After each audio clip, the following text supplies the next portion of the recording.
ఆయన తీసుకునేటువంటి నిర్ణయం ఏదైనా బలమైన నిర్ణయం ఉంటుందేమో, అది మెజారిటీ బీసీ ప్రజలకు ఆమోదయోగ్యమైనటువంటి అవసరమైనటువంటి నిర్ణయం ఉంటుందేమో అని అనుకున్నాను. అదేవిధంగా ఇవాళ కాంగ్రెస్ పార్టీ కూడా ఆర్ కృష్ణయ్య గారిని ఆయన చేసినటువంటి పోరాటాన్ని ఈ అన్నిటిని దృష్టిలో పెట్టుకునే ఇవాళ బీసీలకు కామారెడ్డి డిక్లరేషన్ అమలు చేస్తూ రిజర్వేషన్ పెంచుతూ అలాగే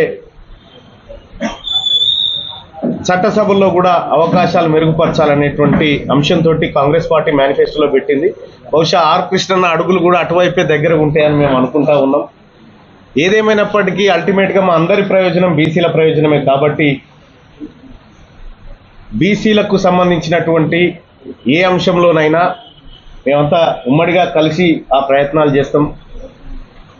నేను అనుకుంటున్నటువంటి అంచనా ప్రకారం ఆర్ కృష్ణన్న దశాబ్దాల పాటు ఈ బీసీ ఉద్యమాన్ని ముందుకు తీసుకొచ్చిండు. మేము అతి త్వరలోనే బీసీలకు మంచి చేయబోతా ఉన్నాం. బీసీలకు మంచి జరిగేటువంటి రోజులు అతి త్వరలోనే ఉన్నాయి. కాబట్టి మేము మరింత ఒత్తిడి పెంచాల్సినటువంటి అవసరం ఉంటుంది, మా ప్రజలందరినీ చైతన్యం చేయాల్సినటువంటి అవసరం ఉంటుంది అనేటువంటి ఆలోచనతో అన్న ముందుకు పోతా ఉన్నాడు. సో అన్న ఎక్కడ పోయినా కూడా అల్టిమేట్గా బీసీల ప్రయోజనం అనేది ఆయన లక్ష్యంగా ఉంటుంది అనేది మా అందరికి తెలిసినటువంటి అంశం. మేము కూడా చెప్తా ఉన్నాం ఆర్ కృష్ణన్నని, ఇప్పుడు అటు 2-3 పార్టీలు వాళ్ళ నిర్ణయం తెలపాల్సింది. బీసీల రిజర్వేషన్ల విషయంలో కానీ, ఆ తర్వాత ఆ స్లాబ్ ఏదైతే ఎత్తివేయానో ఆ విషయంలో కానీ తెలపాల్సినటువంటి అవసరం ఉంది. ఆ పార్టీల నుంచి కూడా క్లారిటీ ఇవ్వాలి, కృష్ణన్నకి ఇవ్వాలి.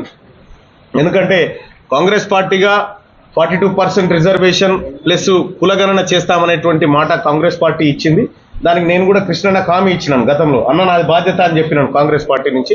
మిగతా పార్టీలు కూడా హామీ వాళ్ళు ఏం చెప్పదలుచుకున్నారు బీసీ డిక్లరేషన్ విషయంలో, బీసీ కులగణన విషయంలో బీఆర్ఎస్ స్టాండ్ ఏంది, భారతీయ జనతా పార్టీ స్టాండ్ ఏంది అనేది కూడా చెప్తారని అనుకుంటా ఉన్నాం. చెప్పకపోతే మాత్రం ప్రజల్లో ఒక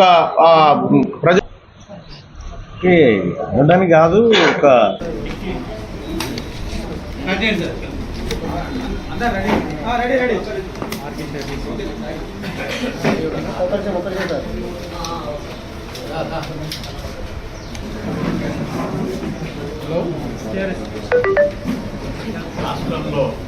ఎందుకంటే ఉన్నతమైనటువంటి పదవులను వదులుకొని వాళ్ళ బీసీల కోసం మాట్లాడుతూ ఉన్నాడు ఆర్ కృష్ణన్న. కాబట్టి ఖచ్చితంగా మిగతా పార్టీలు కూడా ఆ ఒపీనియన్ తెలియజేస్తాయి, ఈ ఉద్యమాన్ని మరింత ముందుకు తీసుకుంటాయి. ఇవి వేరే రాష్ట్రాల్లో లేవు. అట్లే మన దగ్గర ఉన్న ఉద్యోగుల శాతం ఇతర రాష్ట్రాలలో రాజకీయ రంగాల లోపల సమాన వాటా, మేమెంతో మాకంత, మా జనాభా ఎంత ఉందో మాకంత వాటి ఇవ్వాలనేదే ఈ పోరాట వ్యవస్థ లక్ష్యం. పెడతాం, అన్ని కుల సంఘాలను కూడా సమీకరించి అందరినీ ఉద్యమంలో భాగస్వామ్యం చేయాలనేది మా దశల వారీగా చేసి ధర్నా చేసి ముట్టడించాం. ఈ విధంగా అనేకమైన ఉద్యోగాలు భర్తీ